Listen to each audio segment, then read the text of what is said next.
Happy New Year, everyone. Welcome back to another episode of Buddy's House of Horror podcast. And today we're going to be talking about my top 50 films of 2024. 2024 is long gone. It's behind us. We're into a new year. But what were the best films from that year that I saw? And what were the worst films? We're going to get into all of that and more coming at you very, very soon. This is part one. So this is going to be my bottom 25. And then we'll hit you with the top 25 coming at you in the next episode after this. But definitely check out this one. If you guys haven't already, you need to make sure you're subscribing to my show wherever you listen to the show, whether it be Spotify, Google Podcasts, Apple Podcasts, YouTube. Make sure you're subscribing, hitting that notification bell, leaving me a comment, and spread the good word about Buddy's House of Horror. If you got friends, family members, anyone who would be interested in the show, make sure you're pointing the show in their direction. And with that, we're just going to go right to it. So now let's get spooky.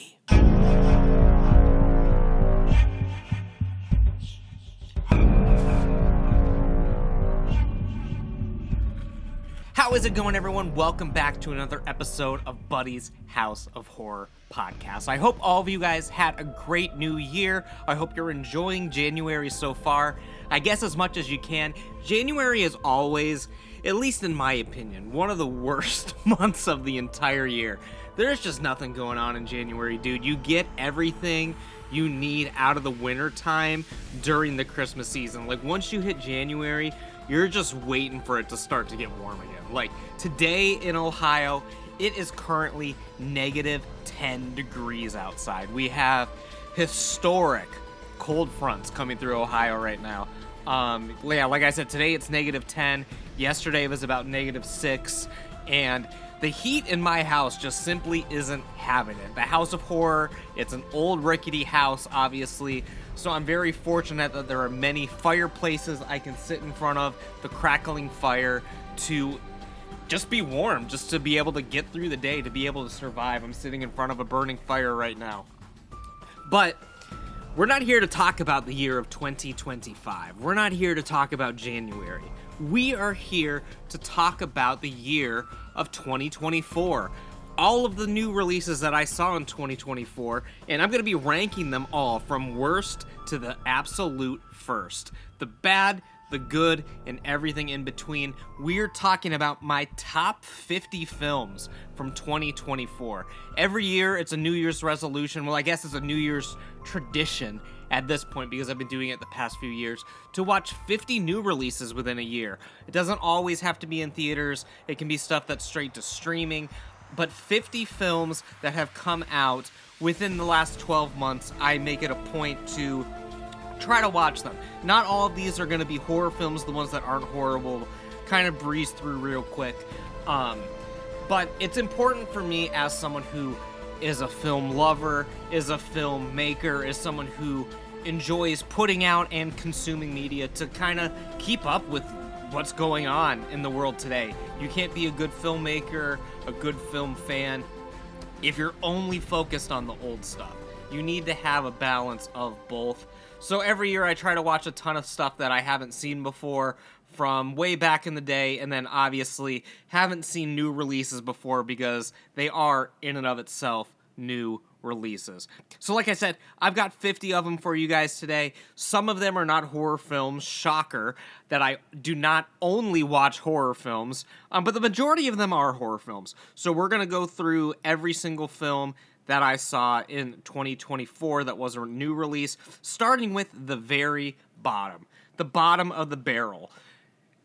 We're talking about Devon, the film directed by JWoww of Jersey Shore.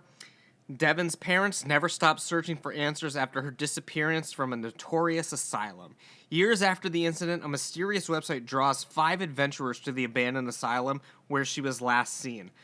I'm just going to be honest, I did not watch this film in the best sort of environment. When I watch a film, I need it to be quiet, I need the lights to be off, I need to be totally engrossed into the film most of the time if I'm giving it a true, honest, and fair shot. And in this case, that wasn't true, because I had Midnight Miles yapping in my ear the entire time. I had my wife yapping in my other ear the entire time. And everyone was just gossiping, talking about how shitty the film was, da-da-da-da-da. So really, there's not a whole lot that I can really say about Devon. I mean, obviously, it was extremely low budget. When you're watching it, it doesn't even really feel like you're watching a film. You're just watching a bunch of people hanging out. It doesn't feel like there was a lot of effort put into it. So me and the people I was watching it with didn't put a ton of effort into actually watching it. We sort of matched the effort of what we were given on the screen. I don't want to say that there wasn't heart or skill and stuff involved in this, because I don't really know what was going on behind the scenes and stuff like that, but like, it feels like they didn't know what they were doing. Like, it feels like they were just setting up a camera and just whatever happens is what happened.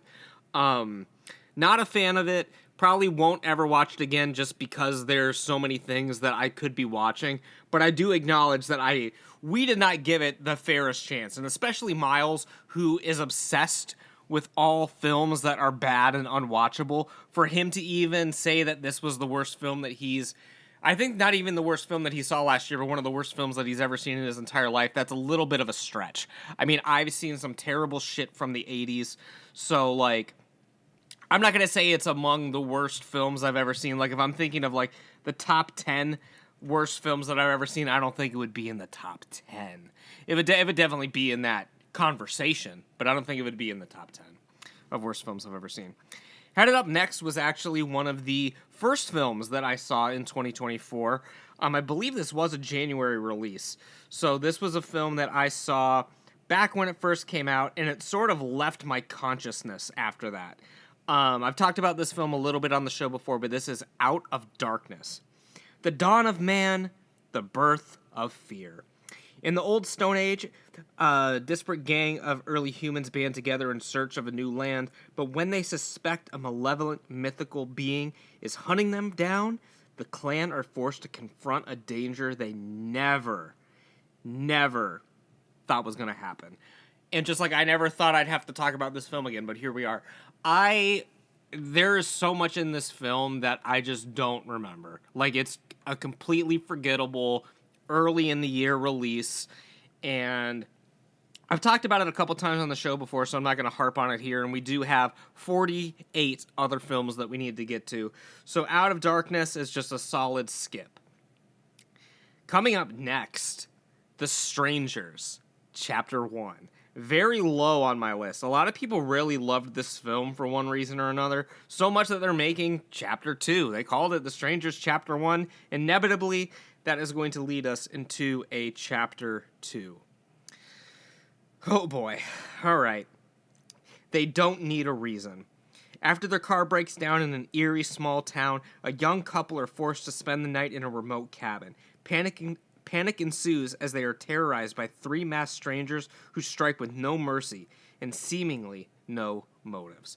I guess to talk about the franchise in general a little bit, I like the first Strangers. It's not one of my all-time favorites or anything, but I do acknowledge that it is a solid film. For me, when I watch horror, I'm watching it for escapism. And something about someone being able to come into your house and actually kill you, that's something that's, like, actually scary. Like, I get that. But I'm watching a film to kind of shut my brain off, in a way. Like, not that I don't like serious films, stuff like that. But there needs to be some sort of entertainment value, scare value. The fact that this is happening is, in fact, scary. If this happened in real life, it would be scary. But seeing it in film, to me, it just doesn't resonate. It doesn't seem scary to me. It just seems like violence, torture, and stuff like that, just for the sake of there being violence, torture, stuff like that. For me, these aren't the films that I typically gravitate towards. This film was just kind of like a jumbled mess. Like, there was so much going on in this film that I just, like, did not give a fuck about. The characters made dumb decisions. I believe, like, the husband, like, leaves his wife or, like, fiance, whatever they are, like, at the house by themselves, and he just, like, walks to the nearest establishment in the middle of the night, doesn't lock any of the doors, there's no precautions being taken. Like, from what I recall, and I don't recall a ton, because I did not like this film, and I didn't really want to think about it after I watched it, but it just stupid decisions. It was boring, it was bland, it wasn't particularly scary, like I said, and just all around it just kind of sucked. Like, it just kind of sucked. That's all I have to say. I cannot believe that people are still coming back to this franchise all the time and talking about how amazing it is. For me, it just never really did it for me. Like, I like the first one. It's a fine movie. But, like, I didn't need an entire universe around this film. Just like I don't need an entire universe around Winnie the Pooh. But unfortunately, that's what we're getting. So for the next film on my list, I have Winnie the Pooh, Blood and Honey 2. The only reason I have this slightly above The Strangers is because it sticks in my head a little bit more than The Strangers. I guess I'll talk a little bit about how I compiled this list. So, like, when I watch a film on Letterboxd, I immediately add it to a new release film. I immediately add it to a list of all the films that I'm seeing that year ranked. And then whenever I just add a new film, I put it in the list and arrange it accordingly. So all year long, I'm keeping track of what my favorite films of the year are. I'm not having to go back and look and plot everything out manually. I ranked everything as I watch it. So this one, even though I have it as a slightly lower score than The Strangers chapter 1, I believe I have it ranked slightly lower. I like it a little bit more. I can acknowledge, like, my ratings and my rankings in my head don't necessarily reflect all the time. So for me, this film is slightly above. And I'll say slightly because either one of them I don't necessarily want to watch again ever in my life. Friends will gather to take revenge. 5 months following the murders, Christopher Robin struggles to maintain a regular life while dealing with PTSD. However, deep within the 100-acre wood, a destructive rage grows as Pooh, Piglet, Owl, and Tigger find their home and their lives endangered after their existence is revealed. I don't necessarily want to talk about Winnie the Pooh, Blood and Honey 2 for that long. Miles is obsessed with this film. He's obsessed with the Peter Pan film that just came out. And of course, he's obsessed with the first Winnie the Pooh, Blood and Honey film. He talks about him constantly. He's talking about the Poohniverse all the time. Still refuses to watch Attack on Titan, but he will go to his deathbed defending any and all things Poohniverse. So this one, I will say it's slightly better than the first one. You can tell that they had a little bit of a bigger budget.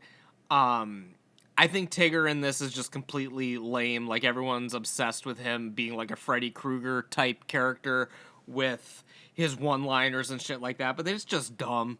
Like, at the end of the day, like, this film is just dumb. Like, there's nothing that you can really say. It's not that entertaining.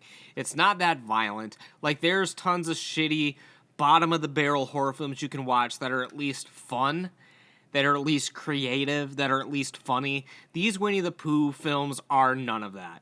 It's not like they're making a film for fans of Winnie the Pooh. They're doing it as a cash grab. They're doing it, well, we'll put a little bit of lore in there, but at the end of the day, it's literally just a dude wearing a Pooh mask running around killing people. That's all that it is. There's no deeper substance to it. There's nothing that's gonna really be there for you if you're a fan of this franchise. It's just mindless, dumb. I wouldn't even use entertainment. It's just mindless and dumb time wasters. And I am going to keep watching them, I guess, because, I mean, I have to cover it for the show. But at some point, there's going to be a point within this Poohniverse where I'm going to have enough. Like, enough is going to be enough. I don't know when that is going to come. I do plan on seeing the Peter Pan film once it hits streaming. There ain't no fucking way I was going to pay $16 to go see that in theaters at full price, because for some reason, you had to pay full price for it. It wasn't something I could use my Regal Unlimited pass for. So as soon as I saw that, I told Miles, I was like, hey man, I'm dipping out. I'm not seeing fucking Peter Pan in theaters. I'm going to wait till that hits on Peacock, because I'm not giving this franchise my money. So, to each their own, I suppose. Coming up next for number 46 out of 50 on my list is Nosferatu, a Symphony of Horror. Not Robert Eggert's version, but David Lee Fisher's version of Nosferatu. Yes, 2 versions of Nosferatu came out in the year of 2024, and this one, it was made by the same team who did the remake of Dr. Caligari, where basically all they did was they filmed new actors in front of a green screen and put them into the old film. That is the same concept here. So this is Nosferatu, played by Doug Jones, but green screened into the version with Max Schreck. So it's a very interesting art house sort of film, but it doesn't lead to the greatest viewing experience. The vampire lives. The original 1922 Nosferatu is regarded as one of the most important films ever made and a cornerstone of the vampire genre. Now, over 100 years later, the bloodthirsty Count Orlok rises again to cast an unearthly shadow in the feature-length retelling of the classic horror masterpiece. Faithfully presented in the style of Golden Age horror and combining scene elements from the original film with new sound and music, this all-new Nosferatu is a never-before-seen cinematic remix of the timeless vampire tale and an otherworldly revisit to the land of ghosts and phantoms where blood is life. I ranked this film slightly higher than some of the other films on my list simply because I like the story better. It is Nosferatu. It is a classic story that I love. There are some shots in this film that I do enjoy, but there's a lot in this film that is to not enjoy. The original film from 1922 is a silent film in nature. And this film, they're trying to add a ton of dialogue, not very well, I might add, into a film that never really had dialogue to begin with. It has title cards. Of course, there are a couple things that are put in there to move the plot along. But this is 90 minutes-ish of talking in a silent film. The writing isn't very good. The acting isn't very good. There's a couple aesthetic moments in the film that I do like. If you're interested in checking it out, just only watch the 9 to 10 minutes that actually feature Count Orlok in it. The rest of the film, it just doesn't do it for me. To me, there's no reason why this film should really exist other than just to be a weird experimental art movie. It doesn't function, for me at least, as an actual movie that people should be watching. Coming up next, we're going for another Disney public domain film. This is The Mousetrap. This is not the Funhouse. It's Alex's 21st birthday, and she's stuck at the amusement arcade on a late shift as her friends decide to surprise her. But a masked killer dressed as Mickey Mouse decides to play a game of his own with them, which she must survive. This is another film similar to the Pooniverse, I guess, where obviously you're taking a beloved cartoon character that everyone is super familiar with and turning them into a killer. This one is different because it's not actually Mickey Mouse. It is very well known that this is a guy in a Mickey Mouse mask just going around killing people. They're not trying to say this is actually Mickey Mouse in the film. This film I do enjoy a little bit more than the films I've seen out of the Pooniverse, simply because it knows what it is. It's trying to be fun. It's trying to be stupid. These Winnie the Pooh movies are trying to be a little bit too serious with it. This one literally opens with a Star Wars crawl explaining the legal ways that this film is allowed to be made. Full of typos, full of stupid jokes that make no sense, and the film is very just self-aware all the way through. It does lack in all the areas you think it's going to lack. In the direction, in the costuming, in the performances, in the writing, in the spell checking, as I just said with the Star Wars crawl at the beginning. Where the film does shine is that it is self-aware. This is a 1-star film, but it knows that it is a 1-star film. It's not trying to be anything other than a 1-star film. One of the things I don't like about it, I think it could have been maybe slightly higher than a 1-star. Like, I don't want to give it too much credit. But the problem is that it keeps going back and forth between timelines. Like, it keeps going from the final girl being questioned by the police to what's actually happening. Like, it keeps bouncing back and forth, so it does feel a bit disjointed. It feels like they're trying to fill up time, which they probably were. Again, I don't want to spend a ton of time on it because it's not really worth my time to really talk about. A next film that's going to be on the list is something that is kind of a recurrent theme in a lot of these lower bottom of the barrel films, that it's overly serious, it's taking itself too seriously, it's not fun, I was never really into the serial killer craze. Like, there's some serial killer films and there's some crime films that I do enjoy, but sometimes, like, it's just like a downer to watch. Like, it's not entertaining to watch. And this film, to me, Woman of the Hour, was not an entertaining watch to me.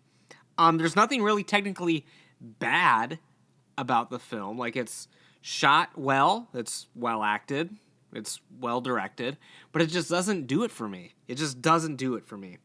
In 1978, a serial killer appeared on live TV as a bachelor on a dating game. The only people who suspected were the women he pursued. An aspiring actress crosses paths with a prolific serial killer in 70s LA when they're cast on an episode of The Dating Game. And had you seen the poster for this, had you read the description of this, you would think that the majority of the film is going to take place during this game show, which it does not. The game show is a very small portion of this film. The beginning of the film is introducing our lead and how she's a struggling actress. She's trying to get roles, and she thinks that this is going to be her big break. So she goes on this dating show, and she's kind of like hamming it up. She's not following the script, stuff like that. And when the actual dating show segment is a very short segment of the film, and that's what the film was marketed as, is that this was going to be pretty much the duration of the film, and it wasn't. The rest of the film, to me, just it wasn't that interesting. Like, I don't care if it was historical events and this stuff actually happened. Whether or not it happened or not doesn't matter to me. What matters to me is if it is a good, entertaining film. You shouldn't strive to make a documentary. You should strive to make a film. You should make it fun. You should make it something that you want people to keep watching year after year. You want people to start coming back to your films. I don't see myself rewatching any of these films that were on the bottom of this list, including a film that I can say was actively bad. A film that tried to be in theaters multiple times, kept getting pushed back year after year. I think it took 3 years for this thing to actually see the light of day, straight to HBO Max. Miles' favorite film of the year, of course, one of his favorites, the remake of Salem's Lot. Be careful who or what you invite inside. Author Ben Mears returns to his childhood home of Jerusalem's Lot only to discover his hometown is being preyed upon by bloodthirsty vampires. This film, for me, just makes me not even like angry that it exists, angry that they had this source material and they didn't really have a lot going for it. They didn't have a lot behind it.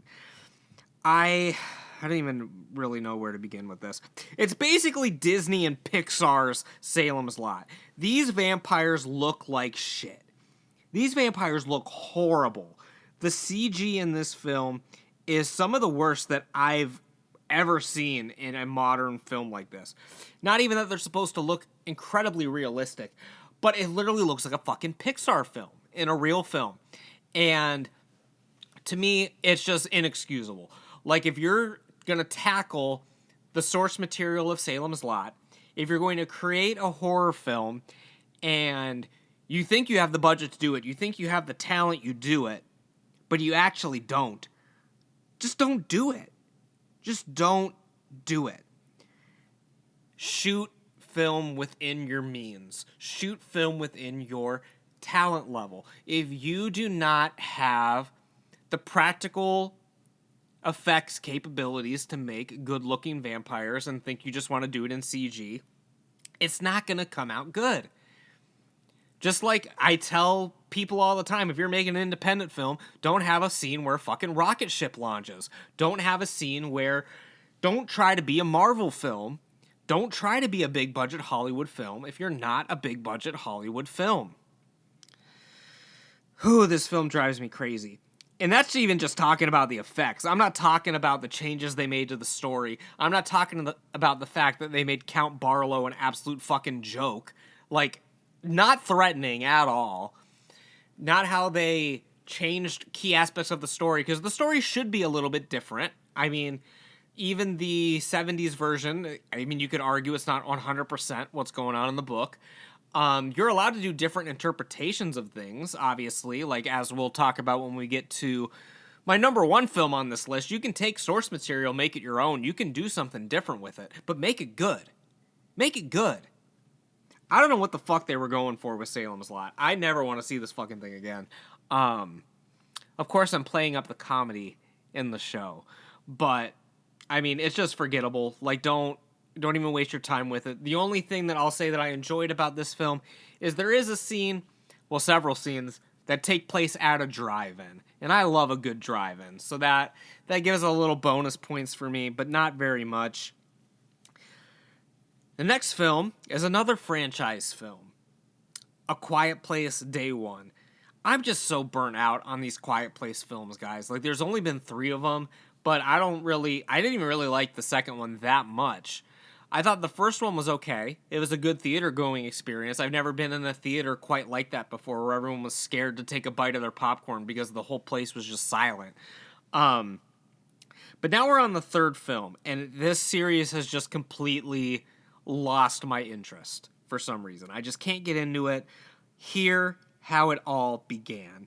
As New York is invaded by alien creatures who hunt by sound, a woman named Sam fights to survive with her cat. Like I said, like, there's nothing really, like, super technically wrong with this film.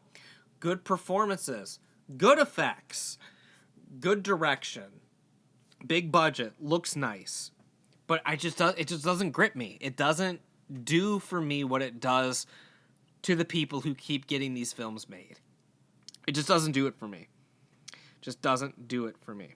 We got another franchise film coming up next, boys and girls. Another franchise film that I absolutely despised. I have it slightly higher than some of these because although I acknowledge that it's bad, it does have some cool action sequences. It is entertaining at times. But if you want to talk about films like Salem's Lot, where you just completely disrespect the characters, you disrespect the source material, you try to make something your own in a way that just totally fucking backfires, you give me fucking the 2024 version of The Crow any day. True love never dies. Soulmates Eric and Shelley are brutally murdered when the demons of her dark past catch up with them. Given the chance to save his true love by sacrificing himself, Eric sets out to seek merciless revenge on their killers, traversing the world of the living and of the dead to put the wrong things right. This shit was booty. Like, this shit sucked. Like, talk about disrespecting characters. Again, if you're gonna make something different, make it good. If you're gonna make something different, make it something people want to watch. And nobody wanted to watch this. I don't know what they were thinking. Like, genuinely, I do not know what they were thinking when they were making this film. You could have made it in the Crow universe. You could have made it like the same thing as The Crow, just not called him Eric Draven. You could have done this as another sequel. You didn't have to make this be a representation of Brandon Lee's Crow. Which isn't even a film that I consider in my top 100 films of all time, I don't think. Like, it's not something that I go to my grave defending, but I do acknowledge it's a good film. It's a culturally significant film. It's one of the most famous looking films. It's one of the coolest looking films of all time. I will admit there's no film that truly looks like The Crow, feels like The Crow. It's very uniquely its own. This is just like a cookie cutter film that doesn't have a clear vision behind it, doesn't know what it really wants to be. The performances aren't there. I love Bill Skarsgård. The performance just isn't there. And I don't know. Nobody likes this film. It's bad. Nobody likes this film, except Jared. Jared's literally obsessed with it. The Crow and Twisters were Jared's 2 favorite films of the year. He talks about them constantly.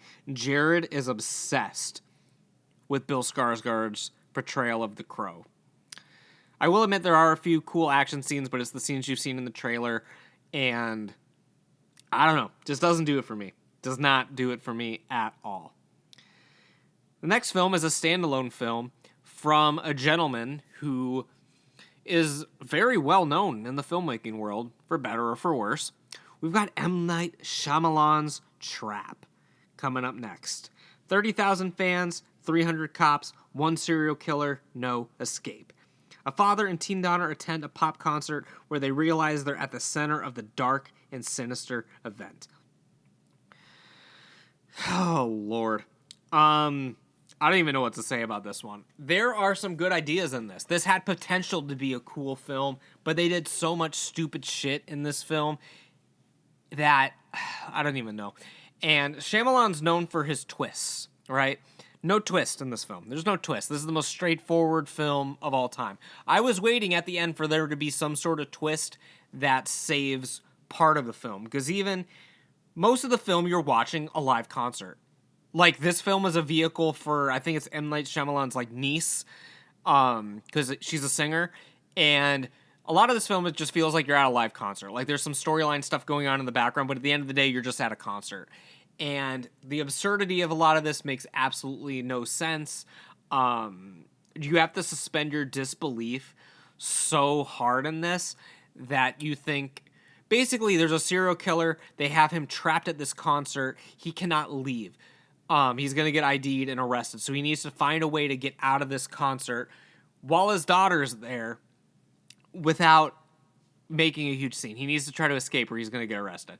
And they orchestrate this whole concert in, like, the middle of the day to do. Like, they're doing concerts back to back or something like that. Like, they arranged this entire event in order to arrest this man. And the suspension of disbelief is just out of control in this film.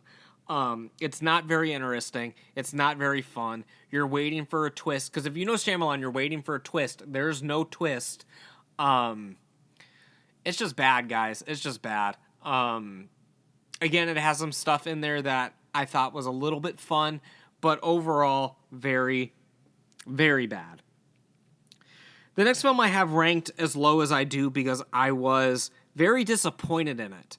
It was a film that I was looking forward to. It was a film that I thought could have maybe been in the top upper echelon of my list of the year. This is another early release. I believe this came out maybe February, March-ish. And I don't know, guys, like, stop motion was just kind of mid. Stop motion just didn't really do it for me. Bring your nightmares to life. Ella Blake, a stop-motion animator struggling to control her demons after the loss of her overbearing mother, embarks upon the creation of a film becomes the battleground for her sanity. As Ella's mind starts to fracture, the characters in her project take on a life of their own. I've talked about this film on other shows before, so I won't go too deep in depth about it. I think that this film wasn't as good as the way I wanted it to be just because of the lack of potential. If you're calling the film stop motion, I think there should have been more of a stop motion element to it.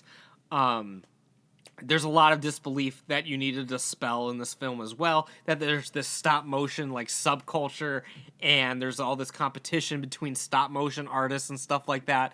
Like, it's very much a niche thing that you need to buy into to get engrossed in this film's world. The stuff that this film does well, I think it does very well. I think it does the stop motion well. I think it does the psychological aspects of this film well.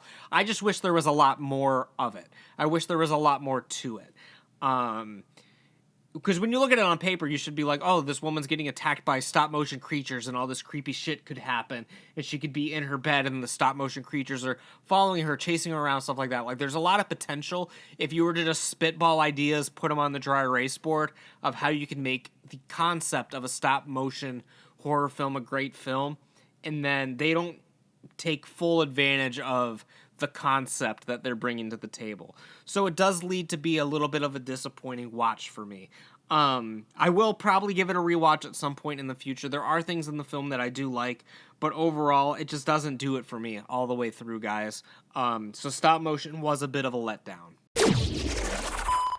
Are you tired of plain old breakfast? Cereal is not sugary enough? Are you tired of burnt pancakes and waffles? Then you need slapjacks! The slap against your face and cause a chemical reaction to heat up! No cooking required, just slap and eat. Don't believe us? Here's a satisfied customer. Slapjacks are the best breakfast food ever made. Slapjacks, slap those smiles back. You heard it here, kids. Slapjack saves lives. Order at www.slapjacks.com. All right, and coming up next for number 38, I believe, is Cuckoo, another film that I had very high hopes for, very high expectations for, and it just kind of let me down. This is a film, you saw the trailers for it a billion times. If you were going to the theater at all in the year 2024 prior to summer, I feel like even during the January releases, like I feel like when I went to go see stop motion in theaters like early on in the year, that there were trailers for Cuckoo that were out already.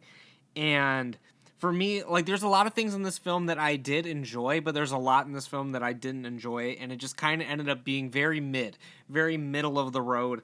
I'm going to try to do this spoiler-ish free for this film in particular, because it does have a lot of things that are revealed. But at this point in the year, I had seen this same sort of storyline, this same sort of twist, without giving things away. But I had seen this a lot this year in stuff that I was watching, not even just in new releases, but in new releases. This had already been the third or fourth film I saw that had this same kind of exact issue that was going on in the film. Again, I don't want to give it away, because it also is a spoiler for a couple other films that I watched this year. But and at that point, I was just tired of it. I know this is a little vague description, but at this point, I was just a little bit tired of that storyline. At this point in the year, I thought I was a little tired, and I had just had enough. I'd simply had enough.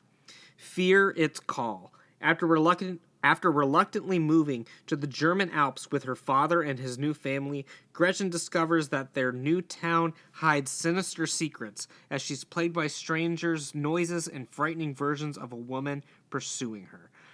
This is a film that I would potentially give this film a rewatch. I don't think my wife has seen it yet. I don't think a couple of my other friends have really seen it yet. So this is something I am willing to give it a little bit of a rewatch, maybe reassess it with some fresh eyes. Because again, like, on all accounts, like, it was well acted, well written, stuff like that. So, like, just for me personally, I didn't really vibe with it on the first watch. I don't know if that would change on a second watch, or if I would still think it was kind of mid.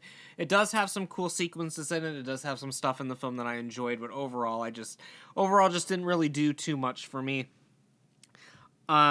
This next film I have ranked above these films because there are good highs in this film, but there's also a lot of lows in this film. And I have it ranked higher than some of these because I did enjoy my time watching it, I guess. But there is a lot of problems within this film. But I just really love the VHS franchise. Like, there's things about these films that just keep me coming back to them, regardless of the quality of the film overall, the quality of the individual shorts that are within the film. It's just a franchise that I really enjoy. So VHS Beyond, I think, is undoubtedly the second worst in the franchise, I'd probably say. But it is something that I enjoy bits and pieces of. It's something that I do have nostalgic value for some reason. No Safe Space. The infinite playground of forbidden worlds and dangerous life forms offered by the sci-fi horror genre will lead to the biggest, maddest, bloodiest VHS ever. When I was reading that description, my brain, instead of saying sci-fi, I almost said CG, instinctively, because there's so much terrible CG in this film. I'm not going to go on a whole thing about VHS Beyond because I have a whole review of it up on my channel already. So if you haven't seen my full in-depth review of VHS Beyond, go and check that out. But we're going to move on to Tarot, which I guess, like, within the concept of, like, looking at this list, Tarot, maybe I should have had it ranked a little lower, but on my first instinct, this is where I have it on the list. Of course, this is about tarot cards and creatures coming to life and blah, blah, blah. This film is just about as cookie cutter as you can get, but I did find some of the humor pretty good in this. I did find it slightly entertaining. The creature designs in this film are fun. It's a good one-time shut-off-your-brain watch, but this isn't one I don't think I'm ever going to really care about watching or talking about again. Your fate is in the cards. When a group of friends recklessly violate the sacred rule of tarot readings, they unknowingly unleash an unspeakable evil trapped within the cursed cards. One by one, they come face to face with fate and end up in a race against death. This film, there isn't a ton to say about it. It's a group of quirky kids trying to fight off some monsters. We've never seen that before, right, guys? But if you're looking for something a little bit different, I would say, like, if you're not looking for something groundbreaking, you just want something to have on in the background, Tarot is a low-risk situation. It's something you might be able to just pop on, have a little bit of fun with it, and then just kind of move on with the rest of your life. This next film on my list, I owe myself the chance to rewatch it because I watched this film over the course of a couple days, collectively, throughout a couple of weeks. I would watch a little bit of it, pick it back up, watch a little bit of it again. It came out around... It came out in January. It came out when I was dealing with a lot of stuff in my personal life. I just couldn't sit down and finish this whole thing, so it deserves a full beginning to end watch. But from what I did watch, I did enjoy it. Destroy All Neighbors. William Brown, a neurotic, self-absorbed musician determined to finish up his prog rock magnum opus, faces a creative roadblock in the form of a noisy and grotesque neighbor named Vlad. Finally working up the nerve to demand that Vlad keep it down, William inadvertently decapitates him. But while attempting to cover up the murder, William's accidental reign of terror causes victims to pile up and become undead corpses who torment and create more bloody detours on his road to prog rock Valhalla. Again, I want to give this film a rewatch because I didn't give it a fair chance the first time around. So I'm just going to move on to a film that I saw with Miles called Deer Camp 86. This film, Miles and I went to go see. It was a limited release. We went to go see it at the Elyria Theater, which if you're not from the Ohio area, it took me about like a half hour, 35 minutes to get to the theater from my house. So it's a little bit of a drive to get there. They were doing one showing of the film. It was in a big theater, actually. Like the room we were in was pretty big. And Miles and I thought for sure that when we went up to the ticket booth to buy our tickets and we saw the completely empty theater except for one seat that was taken dead center in the front row, that was some sort of glitch. We thought that perhaps the chair was broken, so it didn't let you select that seat when you wanted to select your seats. So Miles and I went into the theater expecting us to be the only two in there, but we were the only two in there for the whole film, except for one maniac who bought the front row center seat by himself at 10:30 p.m. at night on a random Wednesday. Absolute madness. Deer Camp 86. They should have stayed in Detroit where it was safe. In the fall of 1986, 6 knuckleheads from Detroit travel north to partake in the annual tradition of deer hunting, but something horrific has awakened and the hunters become the hunted. It's a little bit of a cliche story, bunch of dudes in a cabin getting hunted by a monster. What is the monster? Is it really a monster? Is it supernatural? Is it something living? Is it an ancient myth? You'll have to watch the film to find out. I did find the film slightly entertaining. There's some good humor in it. The lead character in this film looks exactly like Leon Kennedy from Resident Evil, so I was on board with him. But overall, the film is nothing special. It's just a fun time waster type of movie. Just like the next film, I'm just gonna go through it real quick. Just because this one is not a horror film, but Drive Away Dolls is the next film I had on my list by Ethan Coen. So moving straight on to the next horror-ish film on the list. I don't even know if you consider this a horror film. It definitely has horror elements to it, I guess, because it does deal with mythical creatures. Sasquatch Sunset was a very intriguing film. It's something I enjoyed watching once. I don't see myself coming back to it really ever. I saw all the hate the film was getting online where it's like, oh yeah, it's just a bunch of people in Bigfoot suits walking around shitting all over themselves and farting and pissing and being annoying, which it does do that in the film, but that's not the entire film. Don't give the fucking clickbait critics their credit. Go see it and judge it for yourself. Because although it does have stuff like that in it, there's obviously a plot to the film. There's storylines. The Sasquatches have personalities, stuff like that. So don't think too much about it like that. In the misty forests of North America, a family of Sasquatches, possibly the last of their enigmatic kind, embark on an absurdist, epic, hilarious, and ultimately poignant journey over the course of 1 year. These shaggy and noble giants fight for survival as they find themselves on a collision course with the ever-changing world around them. Again, there's not much I can say about it that I didn't say in my opening preamble to this, but it was an entertaining watch. I would definitely recommend seeing it in a specific headspace. Like, don't think you're going into this film to party or anything like that. Like, go into it, just kind of take it for what it is, and then move on. The next film on the list I was very hyped for as well, but I was a little disappointed in the final project. In a Violent Nature. This is a film basically from the killer's perspective. If you could have Jason Voorhees out in the forest all day long, what would he do? What is he doing when he's not killing people? This film explains it. He's basically just walking around. He's wandering around in the forest, basically. Nature is unforgiving. The enigmatic resurrection, rampage, and retribution of an undead monster in a remote wilderness unleashes an iconic new killer after a locket is removed from a collapsed fire tower that entombed its rotting corpse. This film has some unbelievable kills in it, some unbelievable gore in it, but not a whole lot else going for it. Perhaps there's a reason why we don't just focus on the killer in the story, because there's other things that need to happen. This film needed a good storyline. This film needed good drama. This film needed stuff happening other than just waiting around for something violent to happen. And that's what happens in this film. They do put some character development in it. They do have some characters at a party. They do have characters around a campfire telling stories. But that's about it. There's not a whole lot really going on with the plot of this. There are some kills in this film that will go down as some of the best kills from the year, but the film surrounding it just doesn't really do much for me. It also doesn't help that there were a couple Letterboxd bros in the cinema with me in the row behind me. Were literally just having casual conversations the entire film. Like, not even about the film. They were just talking the entire time. So a bunch of trash human beings ruining a trashy film for me. I guess, what else could you really expect? What else could you really be asking for?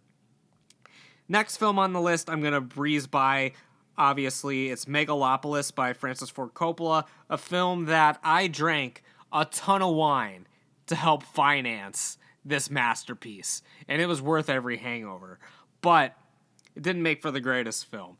A 2-star film, but definitely a 10-star experience for me, was Megalopolis. But we'll be moving on to the next film on our list, which is Stream. So Stream is a film that I went in almost completely blind. Miles had just told me that it was coming out, and it was from the same team that brought Terrifier to us. And I was like, all right, I'm game. I'll go see it. I didn't watch the trailer for it. Didn't really know anything about it at all. Just kind of showed up to the theater, got my ticket at the theater, walked in, and I was pleasantly surprised. I thought it was a good horror film. I don't think it's anything special by any means, but it was a good, solid watch. And something I enjoyed watching in theaters just on a random night. It was a good night to just go watch something, and that was about it. So I had a good time with Stream. Blood on the ground, points on the board. As the Keenans try to bring their family closer together, they unwittingly enter themselves into a game of life or death. With 4 deranged killers patrolling the halls of their hotel and competing for the most creative kills, the odds are definitely stacked against them. I thought the film was a solid time. It has Jeffrey Combs in it. It has Tim Curry in it. It has David Howard Thornton, who was Art the Clown, in it. And it was just a fun watch. Like, it's all of them in a hotel, and they're basically live streaming. Like, I don't know who's watching this show, but it's basically like a Twitch stream of people getting murdered. And the family's trying to survive. There are a lot of twists and turns that are going to go along the way. And it's just a fun film. It was just a lot of fun to watch. A good, solid, one-time watch. I wish that there were more horror films like this that came out this year that you could just go ahead, watch it. It's a fun time, and then that's it. There's a lot of stuff that requires a lot of deep thought. And sometimes when I'm watching films, I don't want to have a lot of deep thought. So that was a solid one to go and check out. Next film on the list is Heretic. This film got a lot of hype going around it around the time it was coming out. I thought it was a solid one-time watch. It's weird, we're in like the middle of the list. We're almost at number 25. So we're in like the very middle ground of the list where it's like a solid, like solid one-time watch films. Heretic definitely falls into that category. Question everything. 2 young missionaries are forced to prove their faith when they knock on the wrong door and are greeted by the diabolical Mr. Reed, becoming ensnared in his deadly game of cat and mouse and blueberry pie scented candles. This film has a lot of theory in it, I guess. So this isn't a film that you can necessarily shut your brain off. There's a lot of talking about religion, about how the world works, about trusting your faith. What do you believe? What do you believe? Do you believe in miracles? Do you believe that the church and these people telling you what to believe, they're full of shit and they're doing things to intentionally trick you? Do you believe that no matter what door you choose to go down, are you following the same path? Are you getting to the same destination? There's a lot of stuff like that in this film, and I did enjoy it. I did think it was a solid watch. It's not something that I'm going to be coming back to year after year, but good performances, good writing, good direction all the way around make for a solid film. Much like the next film on my list, which is Oddity, which is a film that if my mother-in-law hasn't seen it yet, she needs to see it because she'll be obsessed with it. Oddity, every murder lives on. After the brutal murder of her twin sister, Darcy goes after those responsible by using haunted items as her tools for revenge. The creepiest thing about this film is the oddity itself. Its design is just so instantly iconic. It's so fun. Again, another film where you can just kind of shut your brain off and watch it. But this one does have some rewatch value to me. This is one that I would definitely consider watching again. It was a good, solid flick. Just like the next film, which is not a horror film, so we're going to breeze right by it. I believe this is number 25. So we're moving into the top 25 of the list. Deadpool and Wolverine. I got that as my middle-of-the-road film of the year. My gap bridger from the bottom tier to the top tier of films that I saw this year was Deadpool and Wolverine. And that's probably a good place to cut it off. That's probably a good place to stop this episode now, and we will come back for my top 25 at a later date. So again, I will see you guys in the next episode. Thanks for watching so far, and I will see you in the outro.